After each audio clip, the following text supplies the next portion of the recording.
On va commencer peut-être, si vous le voulez bien, par votre nouveau roman. Alors c'est un livre à la fois comme un conte moderne et très violent. Quand votre destin est dessiné par la couleur de votre peau. Voici l'histoire d'un commerçant, un commerçant prospère de la ville de Fès, au Maroc. Il est marié, il est père de 4 enfants. Mais il a épousé, lors d'un de ses voyages au Sénégal, une jeune femme noire dont il est tombé fou amoureux et qu'il décide un jour de ramener chez lui, au Maroc. Elle est sénégalaise et pour cette jeune femme, retour au Maroc, ça va être la découverte du racisme ordinaire, des humiliations. Et tout ça va culminer quand elle va accoucher de 2 garçons, des jumeaux. L'un est blanc, l'autre est noir. Et c'est leur histoire que l'on va suivre sur 40 ans presque. Le blanc va s'intégrer très bien à la société marocaine.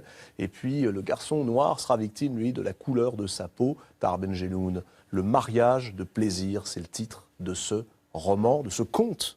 Qu'est-ce que c'est, le mariage de plaisir, exactement? Alors, c'est un mariage qui existe dans l'islam, qui s'appelle mariage de jouissance, plus exactement, parce qu'il s'agit de, quand les musulmans, le croyant, part en voyage pour longtemps, pour ne pas être tenté d'aller dans des lieux du péché, alors là, l'islam lui permet de contracter un mariage à durée déterminée, avec une dot. C'est un mariage en CDD. Oui, voilà. CDD. Et il consomme ce mariage tranquillement, la conscience tranquille, et après la fin de son voyage, il repart chez lui, et c'est admis. Sauf que Amir, mon personnage, il va faire effectivement ce mariage de plaisir, mais ça va pas être uniquement un mariage de plaisir, ça va être une histoire d'amour. Il va tomber fou amoureux de cette femme, et il décide de la ramener avec lui à Fès, sachant que, pertinemment, qu'il va y avoir pas mal de problèmes en arrivant à Fès avec la femme blanche. Et il les sous-estime en réalité. Il sait que ça va poser des problèmes. Mais lui, il pense plutôt à des problèmes de jalousie, des problèmes avec la première épouse. Dites-moi, comment on l'appelle l'autre mariage, celui qui n'est pas du tout de plaisir? C'est le mariage classique, légitime. Ce mariage, vous disiez tout à l'heure, c'est très important pour comprendre ce roman, il est prévu par l'islam. Oui, dans le Coran, vous dites le prophète Mohammed lui-même a contracté, aurait contracté. Non, mais enfin, lui, il pouvait avoir tout ce qu'il voulait. C'est après. Alors, les chiites l'ont tout de suite adopté. Les sunnites ont beaucoup discuté cette possibilité. Mais finalement, certains sunnites y ont adhéré. Et aujourd'hui encore, en Iran, c'est très pratique. C'est très pratiqué, je veux dire. Amir, votre personnage ramène donc cette femme dont il est fou amoureux, oui. Nabou, au terme d'un grand périple. Il a découvert avec elle l'amour. Parce qu'avec sa femme traditionnelle, c'est la tradition, c'est les choses comme ça. Mais l'amour tranquille, l'amour paisible, l'amour traditionnel. La routine un peu. Et avec Nabou, il va découvrir une sexualité différente, des gestes extraordinaires et puis des sentiments. Des sentiments. Et pour lui, c'était une vraie découverte parce que dans la société traditionnelle marocaine, il y a beaucoup de tabou et beaucoup de pudeur. On ne parle pas de ça, et puis on ne demande pas certaines choses à la femme, etc. Donc lui, il va découvrir tout ça dans les bras de cette femme libre, qui a déjà eu des aventures avant, et qui va le combler, et qui va l'aimer avec beaucoup de silence et de dignité. Dany Laferrière, Tahar Benjelloun suggère dans ce livre, page 114, que si les hommes noirs sont plus virils, mais peut-être que ça vaut aussi pour certaines femmes noires. Si les hommes noirs sont plus virils que les blancs, c'est pas du tout parce qu'ils sont plus libres, c'est que la religion ne les bloque pas. C'est une assez belle idée, assez provocatrice dans ce passage. Vous confirmez? Assez intéressante. Et quand on sait, c'est vrai que le vaudou exalte d'une certaine manière la sexualité. Une déesse comme Erzuli Freda Dahomey a peut-être 300 000 amants, et des deux sexes. Alors que le catholicisme, on a une vierge qui a eu un enfant, enfin des histoires un peu à dormir debout. Mais je signale, pendant qu'on est sur ce point-là, que le livre a des pages érotiques magnifiques. Qui rappellent vraiment les bonnes pages des Mille et une nuits. Il y a quelque chose vraiment avec ce style un peu de conte oriental et la description de Nabou, cette femme, ce corps, ce désir, cet appétit et de l'autre. Bon, je me calme. On se calme, Dany. Voilà, on boit un petit coup, un verre d'eau et on se calme un peu. Tomber amoureux d'elle. et qu'ils ne veulent plus la quitter et qu'effectivement, ils l'épousent légitimement après. Non, c'est vrai qu'il y a quelques pages hyper torrides, tout de même, Tahar Ben-Jelloun, au début. Alors, ce qui est intéressant, premier cliché que vous battez en brèche, donc cette question, premier tabou aussi, que vous soulevez, effectivement, cette question de la sexualité, notamment au Maroc. Et vous avez choisi Fès parce que, vous le dites, hein, c'est une ville qui est assoupie, endormie sur elle-même. Vous dites aujourd'hui Fès, en tout cas dans les années 50, hein, quand ça commence, quand l'histoire commence. Elle n'a pas changé depuis le 9e siècle. Tout à fait, n'a jamais. Violent quand même. Oui, elle ne peut pas changer. De toute façon, c'est ça qui fait son charme. Je veux dire, la vieille ville, hein, elle ne peut pas changer. Mais en même temps, c'est la ville qui a été le creuset de la culture et de la civilisation marocaine. Ça a été parce qu'elle a recueilli d'abord les Juifs et les musulmans expulsés d'Espagne au XVe siècle. Et en même temps, c'est la plus grande madrasa, la grande université, la Caroïne, c'est à Fès. Donc c'était vraiment un creuset de la civilisation arabo-islamique. Et c'est très important. Et là, vous vous rattrapez un petit peu hein, par rapport au livre, parce que dans le livre, vous dites oui, ça a beau être ça, c'est aussi l'endroit où le racisme, et un racisme auquel on ne s'attend pas forcément, tout à fait extraordinairement présent. Le racisme, parce que d'abord, je voulais faire ce livre sur le racisme, en commençant par mon pays et ma société marocaine, pour dire que nous aussi, les Marocains, nous avons des problèmes racistes, sauf qu'on n'en parle pas. En France, on parle beaucoup de racisme, alors que chez nous, on n'en parle pas. Mais il y a tellement de mots pour insulter ou pour désigner un noir qui n'a rien fait.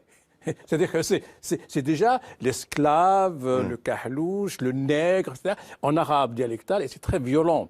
Et j'ai voulu dénoncer ça à travers cette histoire, parce que la couleur de la peau de Hassan, le jumeau noir, va être son destin. Et son fils Salim va aussi endosser cette noir lui aussi, hein, parce que alors c'est ça qui est intéressant, c'est qu'il y a un mariage cette fois-ci avec une cubaine. Oui. Mais Salim, le petit-fils, lui aussi est noir. Et il est noir. 3 générations. Il est noir, mais alors là, d'un côté, on a le père qui est dans la défaite et le fils qui est dans la rébellion. Et un jour, il va être arrêté dans une rafle, parmi tous ces subsahariens, les Africains qui viennent à Tanger pour essayer de traverser, qui restent et qui squattent des maisons et tout ça.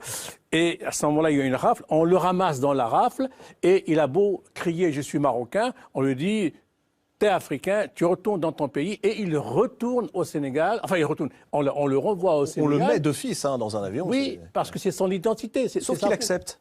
Il accepte, il joue le jeu, il dit parce pas qu'il est... En même temps, il avait envie de découvrir la terre natale de sa grand-mère, avec laquelle il a une relation très, très affectueuse. Alors ça, c'est un point commun, j'allais dire, de plus avec le roman de Roland Brival.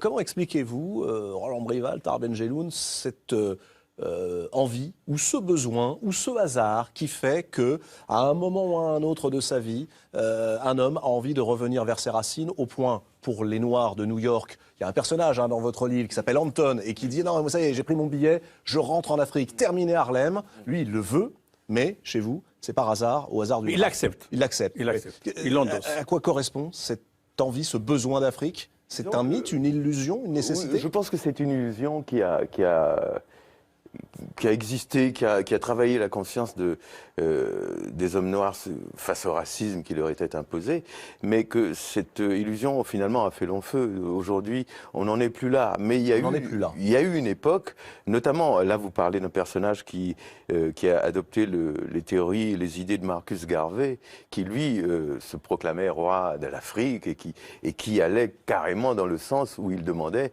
qu'on reparte là-bas pour reconstruire une nouvelle nation.